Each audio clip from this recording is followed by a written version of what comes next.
Bom dia, boa tarde, boa noite para todos que nos assistem.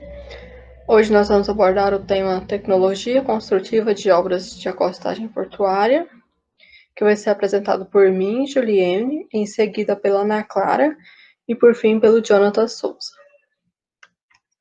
Primeiro, do que se trata as obras de acostagem portuária? A NBR que rege esse assunto é a NBR 13209, Planejamento Portuário, Obras de Acostagem, e ela define as obras de acostagem como estruturas que são construídas no mar, em cursos d'água ou lagos, e as mesmas têm a função de amarração e ou atração de embarcações, que podem ter fins de operação de carga ou descarga de mercadorias, ou embarque e desembarque de pessoas ou veículos. A NBR também classifica as obras de acostagem de acordo com a sua função e finalidade, de acordo com a natureza, os elementos construtivos e a sua configuração. Então, quanto à função de finalidade, ela pode ser dividida entre embarque ou desembarque de pessoas e veículos, entre operação de carga ou descarga de mercadorias, quanto ao atendimento das embarcações e ao reparo das mesmas. Levando em consideração a natureza das obras de acostagem, podemos dividir ela quanto à mercadoria que carrega ou quanto ao tipo de navegação. Quanto ao tipo de mercadoria, elas podem ser classificadas como carga geral, containers, granéis sólidos, líquidos e etc. Já enquanto ao tipo de navegação, pode ser marítima, fluvial ou lacustre. A classificação contra os elementos construtivos separa as obras de acostagem entre singulares ou discretos, que serão abordados mais à frente, e também como compostos. Já em relação à configuração, as obras de acostagem podem ser divididas entre cais, piers ou pontos de atracação. É função da engenharia portuária o cálculo do dimensionamento e da forma das estruturas das obras de acostagem, para que essa estrutura elas sejam compatíveis aos esforços de amarração e deslocamento dos pesos, cargas e aparelho de cargas. De acordo com a escolha do método construtivo, combinado com o modelo de arranjo estrutural escolhido, que é determinado as características das fundações para a infraestrutura e superestrutura da obra portuária. Levando em consideração a parte de infraestruturas, vai ser onde vai ser decidido as questões dos parâmetros do cais, se vai ser aberto ou fechado, e é onde vai ser calculado o número, as dimensões e o ângulo de fixação das estacas no solo. Também será definido os métodos de coroamento, as vigas, nas estruturas de acostagem. Em relação à folga recomendada pela NBR,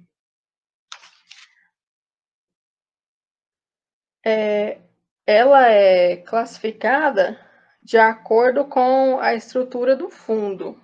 Então, a folga ela pode ser de até 0,3 metro, quando se tratar de fundo lodoso.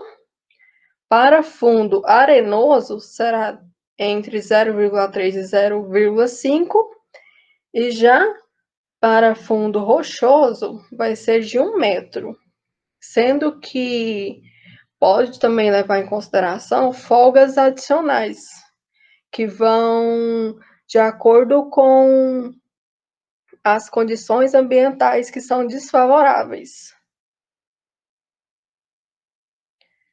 Em relação ao peso e energia cinética envolvido, a acostagem das embarcações de grande porte é estudada segundo os esforços e impactos que os mesmos podem causar às estruturas portuárias. Aqui nós temos uma representação do peso que gera os esforços nas estruturas portuárias. Bom dia, boa tarde, boa noite. Eu vou estar dando continuidade referente ao tema tecnologias de obras de acostagem portuária. Quem deu início foi a Julie. Ela explicou referente ao que é a obra de acostagem portuária, suas características, referente à norma. E agora eu vou dar continuidade referente à natureza das estruturas de acostagem. A natureza das estruturas de acostagem ela pode ser dividida em discreta e contínua. E isso vai depender, na verdade, de critérios para você definir que tipo de obra você vai adotar. Os critérios podem ser localização marítima, fluvial, lacustre, condições de abrigo, protegido ao mar aberto, a função carga geral, granéis sólidos ou líquidos, navios de cruzeiro, equipamento de carga e descarga, contentores e roll-on, roll-off, mobilidade de equipamentos móveis e fixos, a necessidade de dragagem e as características topobatimétricas do local. Primeiramente, é interessante a gente referir aos esforços que essa obra vai estar solicitando, que ela vai estar sujeita, aliás, né?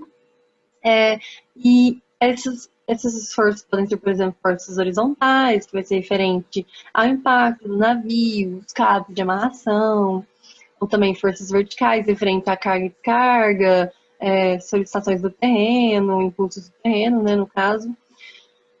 E isso também vai influenciar no tipo de obra de acostagem que a gente vai adotar. Nas soluções de acostagem contínua, nós temos murucais, paramento aberto ou fechado e ponticais. O que seriam soluções de acostagem contínua?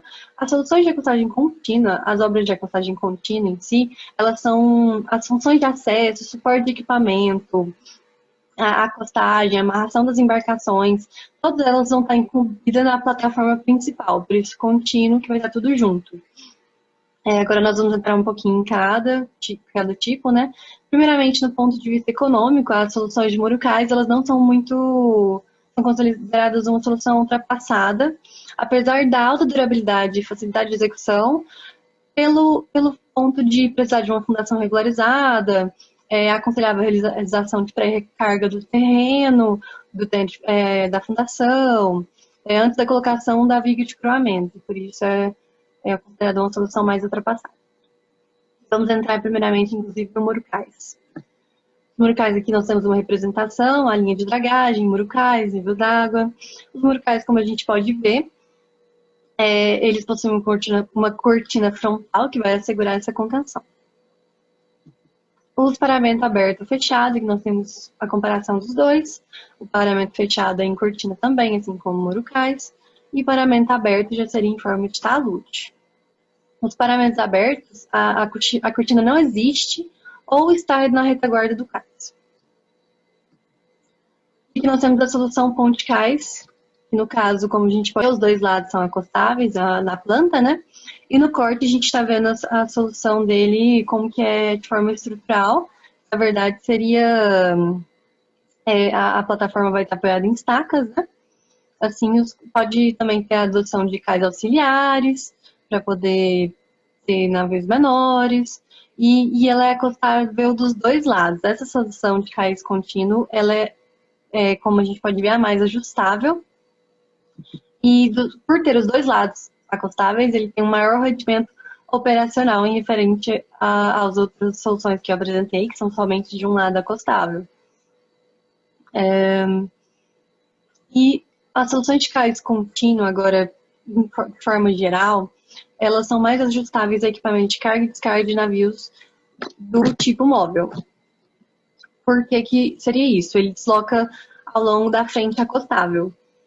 Uma variante estrutural de solução para cais do tipo contínuo, que muitas vezes pode ser uma solução de forma melhor financeiramente, econômica, né? É constituída por cais contínuos de forma ancorada, com fundações independentes para suportar o equipamento móvel de carga e descarga. Vai ser uma solução boa. Nas soluções, agora entrando em estruturas discretas, elas vão estar subdivididas em elementos isolados, que essa é a diferenciação da contínua para discreta. E quem vai adentrar mais no tema das soluções discretas agora seria o Jonathan, o próximo a apresentar. Olá para todos, sou o Jonathan e dando continuidade aí no que a Ana Clara falou, vou comentar sobre soluções de acostagem discreta. Nas obras em estruturas discretas, do tipo os duques d'Alba, cada elemento discreto desempenha uma ou mais funções específicas. Então esse tipo de solução é mais usual para navios que transportam petróleos ou minérios, pois são estruturas de menor envergadura e, em caso de acidente, os eventuais danos ficam isolados a cada parte da estrutura que sofreu esse dano. Ela não se estende aos demais pontos. Então, basicamente, se resume em duas situações, duas configurações. No caso, são as terminais de granéis líquidos e terminais de granéis sólidos. No caso de terminais de granéis líquidos, a plataforma de descarga ou descarga fica recuada em relação à linha de acostagem. Como podemos ver aqui, a plataforma de descarga recuada em relação às demais estruturas. Ela também possui estacas de proteções na sua frente para possíveis choques dos navios e também se encontra ligada ao terrapleno por uma ponte de acesso que conduz as tubulações e permite também o tráfego dos veículos, que seria essa ponte de ligação aqui. Já as plataformas de acostagem possibilitam a amarração dos navios e possuem defesas elásticas de grande capacidade de absorção, que no caso seria essa parte escura aqui da figura. A amarração dos navios e sua fixação para fins operacionais é feita aos duques de amarração, que seria essa parte aqui da imagem. Essas soluções construtivas, em geral, são as mais indicadas, uma vez que conduzem consideravelmente o vulto das obras em relação às soluções em estruturas contínuas. E no caso, a sua adoção, no entanto, depende do tipo de equipamento e da possibilidade de demarcar nitidamente as funções dos vários elementos da estrutura. Então, no caso, teria que demarcar esses elementos que constituem os terminais de granéis, sejam eles líquidos ou sólidos. Quando se trata de terminais de granéis sólidos, com meio de carga e descarga isolados, são adotados também um terminal constituído por elementos discretos. Neste tipo de terminais, então, os carregadores são basicamente deslocados sobre estruturas isoladas, lançando a carga nos porões dos navios. As plataformas de transferência servem para a transladação da carga granel através de um transportador de esteiras rolantes para as lanças dos carregadores. O terminal é complementado pelos duques d'Alba de amarração e atracação, conforme os terminais de granéis sólidos. Conforme os terminais de granéis líquidos, os sólidos possuem também quase uma estrutura parecida, que seria esses duques de amarração, atracação, proteção. Aí o que diferencia são os lançamentos para o porão do navio, através dessas lanças carregadoras e também como o transporte por esteiras. Então, as plataformas de acostagem possibilitam a amarração dos navios e estão apetrechadas com defesas elásticas de grande capacidade de absorção de choques. E a sua amarração dos navios e sua fixação para fins operacionais é feita aos duques d'Alba e de amarração. Essas estruturas são mais indicadas porque reduzem o vulto das obras, como também a sua adoção é feita dependendo do tipo de equipamento e funções de cada elemento da estrutura, como dito anteriormente. Atualmente existem outros tipos de soluções com vista a cargas e descargas, especialmente de granéis líquidos, como são o caso dos monoboias ou terminais oceanográficos.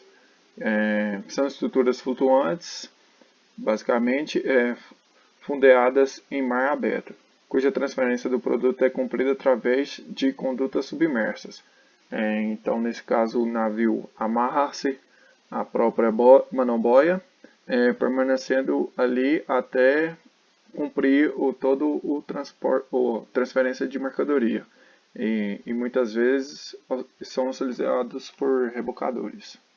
E como o projeto não é diferente, cabe ao projetista escolher, dentre as inúmeras possibilidades que tem, de qual que é melhor que se enquadra nas circunstâncias do projeto, bem como os riscos que essa escolha vai causar.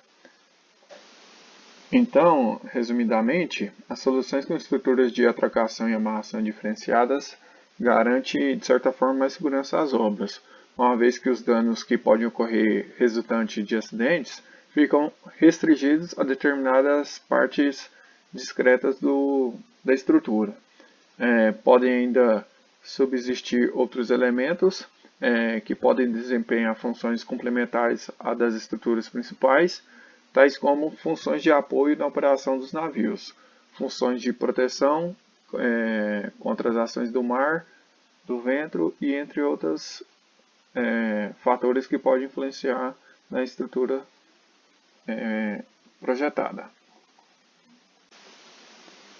Então, um dos fatores que deve ser considerado para o desenvolvimento do projeto são as sobrecargas verticais, que são ações uniformemente distribuídas, de natureza não definida, aplicadas às estruturas que podem ocorrer durante sua vida útil.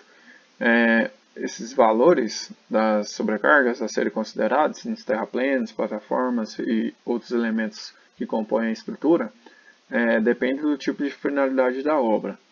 Ou seja, os valores mínimos que podem ser adotados para o projeto são demonstrados nessa figura abaixo.